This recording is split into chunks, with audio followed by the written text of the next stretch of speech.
이 시간 함께 나눌 말씀은 민수기 14장 11절에서 25절입니다. 오늘 본문은 가데스 바네아에서의 대반역 사건을 기록하고 있는 14장의 두 번째 단락입니다.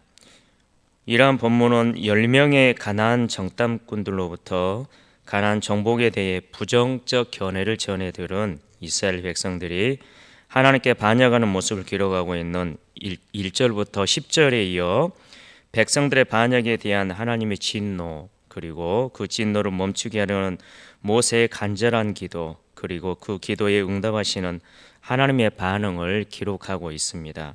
오늘 본문은 세 단락으로 나눌 수 있는데요. 첫 단락은 11절부터 12절까지입니다. 하나님의 진노와 심판을 선언하고 있습니다. 두 번째 단락은 13절부터 19절까지인데요. 모세의 중보 기도를 다루고 있고요. 세 번째 단락인 20절부터 25절까지는 하나님의 용서, 그리고 징계받을 자와 보상받을 자에 대한 관한 내용을 다루고 있습니다. 먼저 첫 단락인 11절에서 12절 말씀을 보면 하나님이 진노하시고 심판하시겠다는 내용이 나옵니다. 12절 말씀 보면 내가 전염병으로 그들을 쳐서 멸하고, 이렇게 이스라엘 백성들을 멸하기까지 하시려고 하는 그런 하나님의 진노가 나와 있는데요. 하나님께서 왜 그렇게 진노하셨을까요? 그 이유는 11절에 나와 있는 것처럼 이스라엘 백성이 하나님을 멸시했기 때문이라는 것입니다. 그러면서 그 멸시의 내용을 하나님께서 말씀하시는데, 하나님께서 이스라엘 백성들에게 수많은 이적을 행하셨는데도 불구하고 아직도 하나님을 믿지 않는다는 것입니다. 그러면 어떤 부분에 대해서 믿지 않는다는 것일까요? 바로 어제의 본문을 배경으로 보자면 정탐꾼들의 보고를 통해 이스라엘 백성이 가나안 땅에 들어가기를 두려워하고 포기하는 모습, 애굽으로 돌아가자고 하면서 하나님께 반역하는 모습을 보면서 하나님께서 가나안 땅을 이스라엘 백성에게 주었다는 것을 믿지 않고 하나님께서 그들을 안전하게 가나안 땅으로 인도하실 것을 믿지 않는다는 것입니다. 궁극적으로 말하자면 하나님의 약속과 인도하심을 믿지 않는다는 것, 즉 짧게 말하면 하나님 자체를 믿지 못한다는 것입니다. 인생을 살아가면서 모멸감을 느낄 때가 있습니다. 그중 한 경우가 누군가가 나를 믿어주지 않을 때입니다. 나를 거짓말하는 사람으로 취급하는 경우처럼 비참한 순간이 없을 것입니다. 때로는 거짓말을 하는 사람이면서도 말입니다. 그러나 거짓말은커녕 늘 진리 그 자체이신 삶 자체가, 말씀 자체가 진리이시고 진실이신 하나님께서 그 백성들에게 거짓말하는 존재, 믿지 못할 존재로 비추어지니 얼마나 분하고 억울하고 또 하나님께서 화가 나시겠습니까? 그래서 하나님은 12절 말씀에 나온 것처럼 이스라엘 백성들을 전염병으로 멸하겠다고 하십니다. 그리고 모세, 너에게는 그런 불평불만하고 믿음 없이 사는 그런 인간들이 아닌 다른 구성원들로 되어진 크고 강한 나라를 이루게 해 주시겠다고 말씀하십니다. 저 같으면 이러한 말씀을 듣고 이럴 것 같습니다. 그렇게 해 주십시오, 제발. 하나님, 진짜 징그럽게 말도 듣지 않은 이 인간들 말고 새로운 사람들, 참 괜찮은 사람들로 주셔서 새 나라 이루게 해주시고 이러한 사람들과 더불어 하나님께 영광 올려드리게 해주십시오. 이렇게 말입니다. 하나님께서 이렇게 화나실 만큼 했던 이스라엘 백성들, 사실은 모세도 화날 만큼 이스라엘 백성들이 그렇게 만만치 않게 회방하고 불평불만했던 것들을 모세도 경험했기 때문일 것입니다. 그러나 모세는 이 상황 속에서도 하나님의 신실한 종으로서, 그리고 백성들에게는 위대한 지도자로서의 자세로 하나님께 아뢰입니다. 그 내용이 13절부터 19절까지 전체 그런 내용인데요. 두 번째 단락이 시작되는 13절부터 19절까지는 하나님으로부터 이런 진노의 소리를 들은 모세가 하나님께 이스라엘 백성들을 놓고 간구하는 기도의 내용들이 나옵니다. 그 기도의 내용들을 보면 먼저는 하나님의 능력에 대한 부분들이 차근차근 소개됩니다. 13절에서는 주의 능력으로 이 백성을 인도하여 내셨다는 것을 드러내고 있습니다. 그리고 14절에서는 낮에는 구름기둥, 밤에는 불기둥으로 이스라엘 백성들을 보호하며 인도하시며 함께 계셨다고 말입니다. 먼저 이렇게 하나님의 능력의 역사하심을 말하고 나서 15절과 16절에서 다음과 같이 이야기합니다. 아까 저희가 읽었던 것처럼 15절 16절에서 먼저 하나님께 수치가 될 수 있는 내용을 이야기합니다. 홍해를 가르시고 구름기둥 불기둥으로 인도하고 보호하더니 결국은 광야에서 이스라엘 백성을 죽여버렸다. 그런데 광야에서 이스라엘을 죽인 이유가 여호와 하나님이 이스라엘에게 주기로 한 가나안 땅에 드릴 만한 능력이 없어서 그런 것 아니냐. 여호와의 능력 부족이라고 애굽인들이 여길 것이고 그것을 가나안 땅에 사는 사람들에게 전할 것입니다.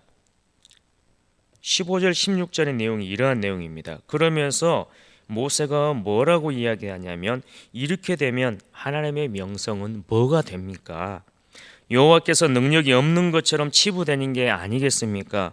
이것은 여호와의 이름에 먹칠하는 것이 아닙니까? 이렇게 하나님의 명예를 먼저 이야기하고 즉 하나님의 명예를 위해서 백성들을 죽이시면 안 된다고 설득한 후 17절부터 본격적인 기도의 내용을 이어갑니다. 17절 말씀 이제 구함나니 이미 말씀하신 대로 주의 큰 권능을 나타내옵소서 이르시기를 17절 말씀 이미 말씀하신 대로 주의 큰 권능을 나타내시라고 이야기합니다. 여기에서 주의 큰 권능을 나타내옵소서라고 말하는데 그 권능은 다름 아닌 18절에 나오는 하나님의 인자입니다. 인자라고 하는 이 단어는 히브리 원어로 헤세드라고 하는 단어를 썼는데요. 이 단어가 의미하는 바는 하나님의 은혜, 하나님의 사랑을 의미합니다. 본문의 말씀은 시내산 앞에서 이스라엘 백성이 금송아지 우상을 섬긴 사건 이후에 하나님께서 모세에게 하셨던 말씀을 가리킵니다. 출애굽기 32장부터 시작되는 내용인데 특별히 본문 말씀은 출애굽기 34장 6절과 7절의 그 말씀을 의미하는데요. 그때 하나님께서는 자신을 가리켜 뭐라고 말씀하시냐면 노하기를 더디하시며 인자하신 하나님이라고 말씀하십니다. 모세는 바로 그 하나님의 말씀과 그 말씀 속에 드러난 하나님의 성품에 근거하여 하나님께서 인자를 베푸셔서 이스라엘을 용서해 주시기를 간구하고 있는 것입니다. 하나님의 그 큰 권능, 이 권능은 방금 말씀드렸듯이 하나님의 인자, 하나님의 은혜, 하나님의 사랑이라고 표현될 수 있는데 이 하나님의 권능은 여기에서 두 가지 형태로 나타납니다.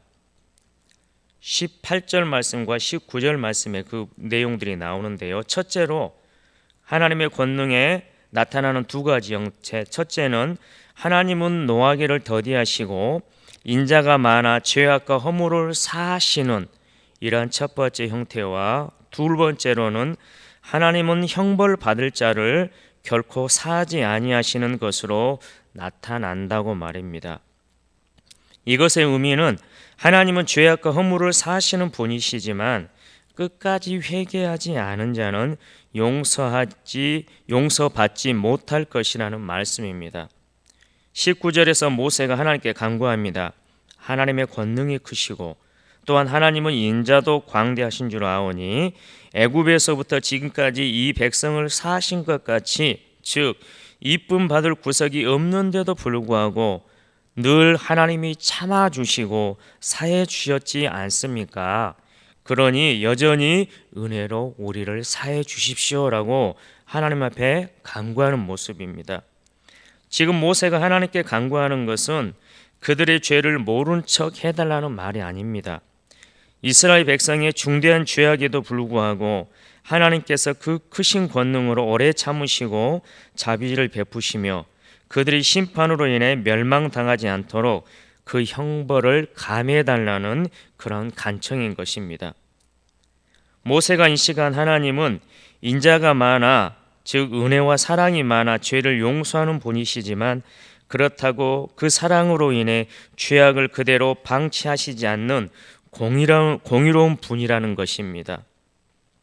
노하기를 더디하시고 인자가 풍성한 하나님은 사죄하기를 기뻐하십니다. 그러나 우리가 기억해야 될 것이 있는데요. 하나님의 이 사죄하심은 죄악을 방치하는 것이 아니라 죄를 제거한다는 의미입니다. 하나님은 우리의 죄를 사해 주시는 방법으로 예수님께 우리의 죄를 전가하여 십자가에 달리시게 함으로써 죄의 대가를 지불하셨습니다. 그렇게 죄를 제거하셨고 그렇게 하나님의 공의를 만족시키셨습니다. 죄가 그냥 없어지지 않습니다. 죄의 결과는 반드시 있습니다. 나의 죄를 짐승이 대신 지느냐, 우리 예수님이 대신 지느냐의 문제입니다. 대신 지게 하는 방법이 있다는 것이 우리에게 은혜인 것이지 죄가 아니게 된다는 것이 은혜란 말은 아닙니다. 본문을 통해 우리의 기도를 살펴보기를 원합니다. 모세가 기도한 것처럼 기도는 기도를 들으시는 하나님의 말씀과 인자하심이라고 하는 그 성품에 근거한 것이어야 합니다. 하나님의 말씀과 성품에 근거할 때 참다운 기도가 될 수 있습니다. 하나님의 말씀과 하나님의 성품에 어긋난 기도의 제목들을 가지고 하나님 앞에 기도를 한다면 그것은 하나님께서 들어주실 리 없는 그러한 내용일 것입니다. 하나님 자신이 친히 말씀하신 대로 하나님께서 행해 주시기를 원하는 기도보다 적합한 기도가 어디 있겠습니까? 이러한 기도야말로 하나님이 들으시는 능력이 있는 우리의 기도가 될 것입니다.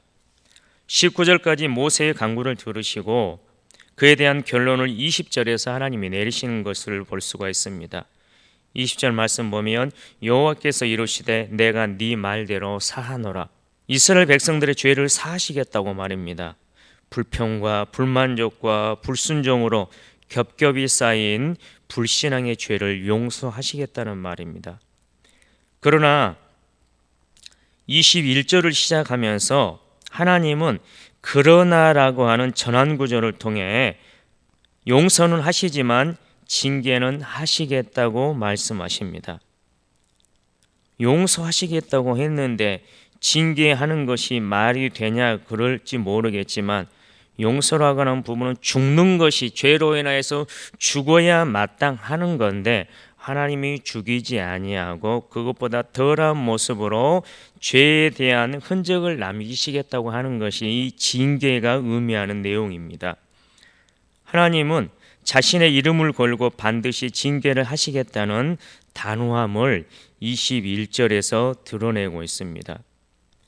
21절 말씀에 내가 살아있는 것과 이렇게 여호와의 영광이 온 세계에 충만할 것을 두고 맹세하노니 이렇게 말씀하고 계시는데요.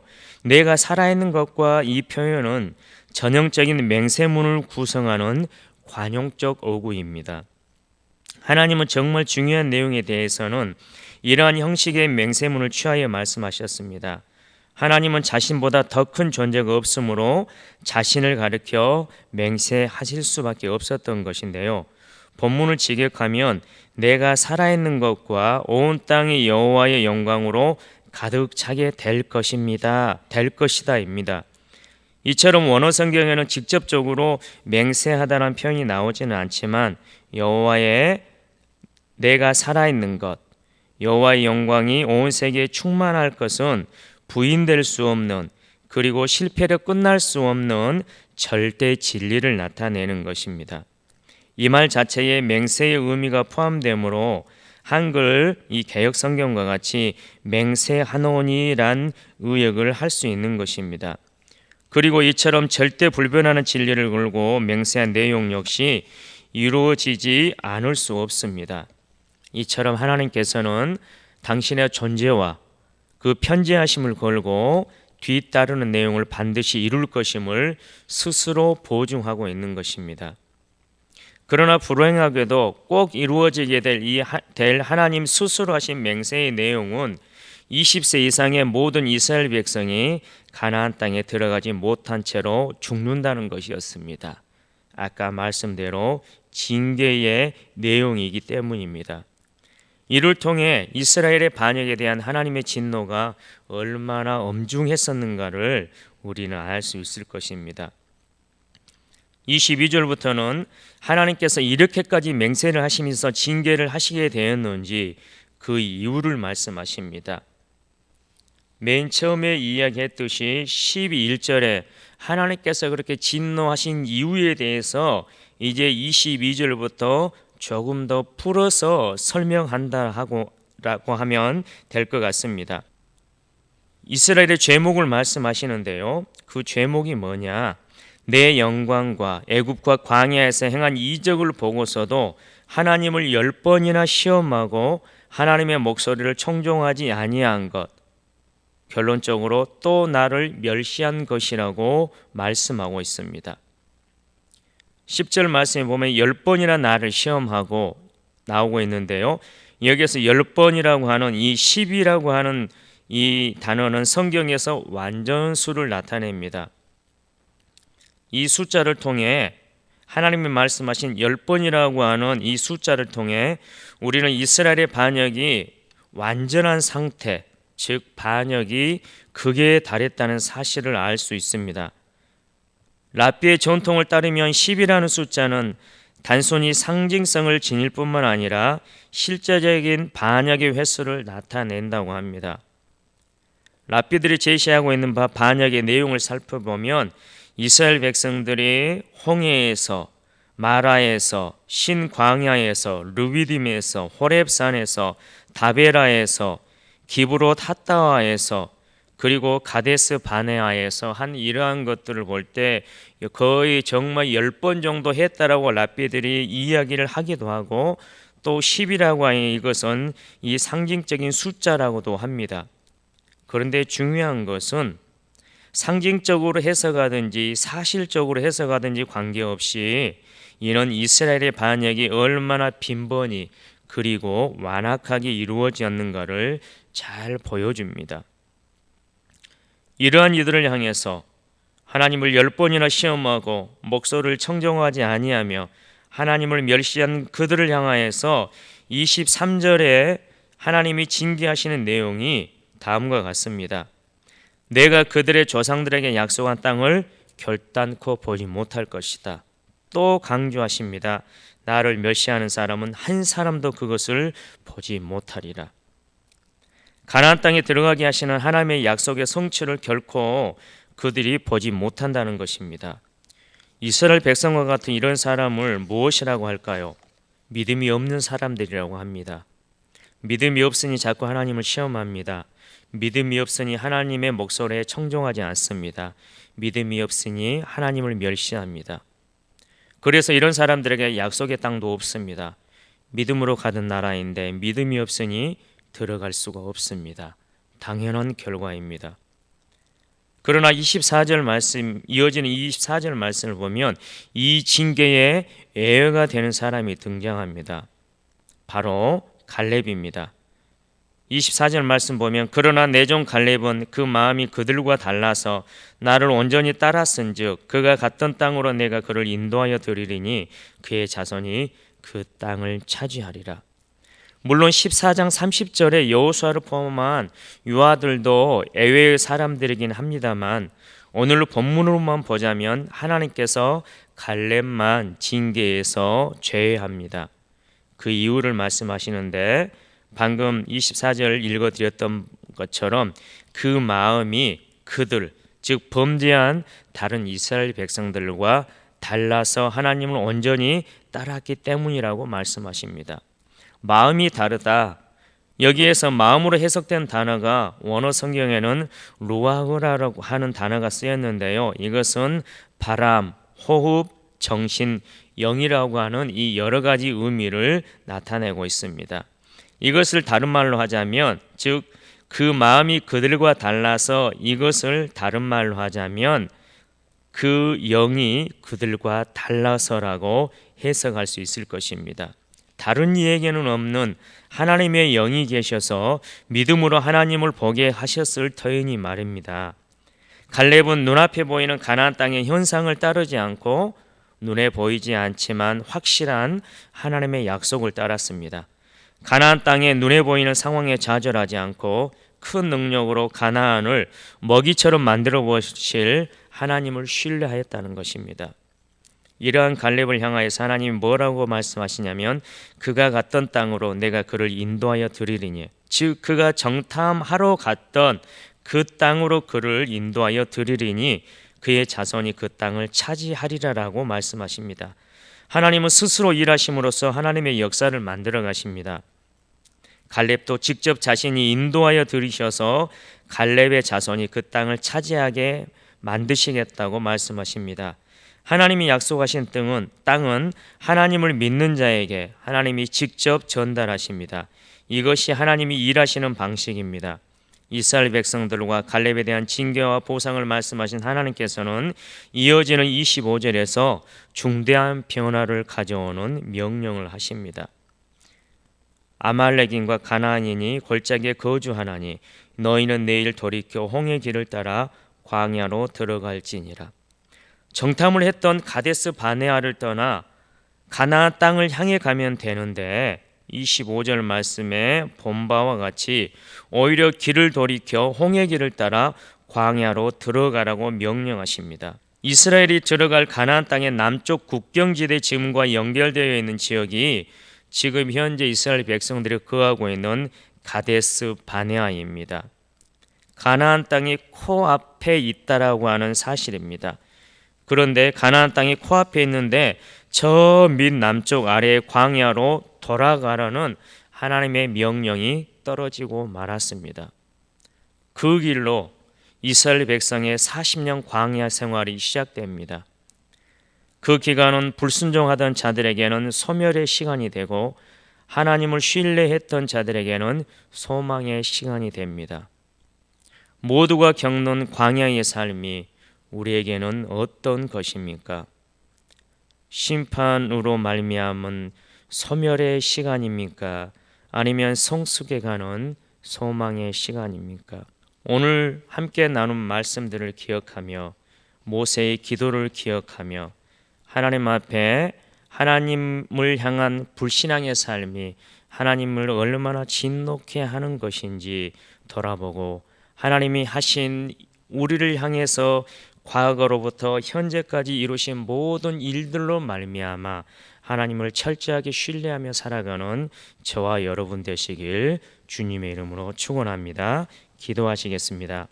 사랑하는 하나님, 우리의 불신앙으로 말미암아 하나님을 진노케 하는 어리석은 자들이 되지 않도록 도와주시옵소서. 하나님께서 나타내신 이적들을 통해서 하나님의 하나님 되심을 신뢰하고 순종하는 삶을 살게 하여 주시옵소서. 하나님 앞에서 하나님의 이름을 위하여 이스라엘 백성들의 구원을 간구하였던 모세처럼 우리의 최우선 순위도 하나님의 명예로움이 되게 하시고 우리의 삶으로 인해 세상 사람들에게 하나님의 이름이 망령되이 일컬음받지 않도록 하나님의 백성으로서의 삶을 잘 살아가게 도와주시옵소서. 하나님의 인자하심을 빙자하여 범죄치 않게 하시고 하나님의 공의로우심을 기억하며 성령을 쫓아 의를 행하는 삶을 살게 하여 주시옵소서. 믿음의 사람을 하나님의 약속으로 땅으로 인도하여 들이시는 하나님을 기억하며 광야와 같은 삶 속에서도 소망이 되시는 하나님과 늘 동행하며 살아가는 우리 모두가 되게 하여 주시옵소서. 감사하옵고 예수님의 이름으로 기도드립니다. 아멘.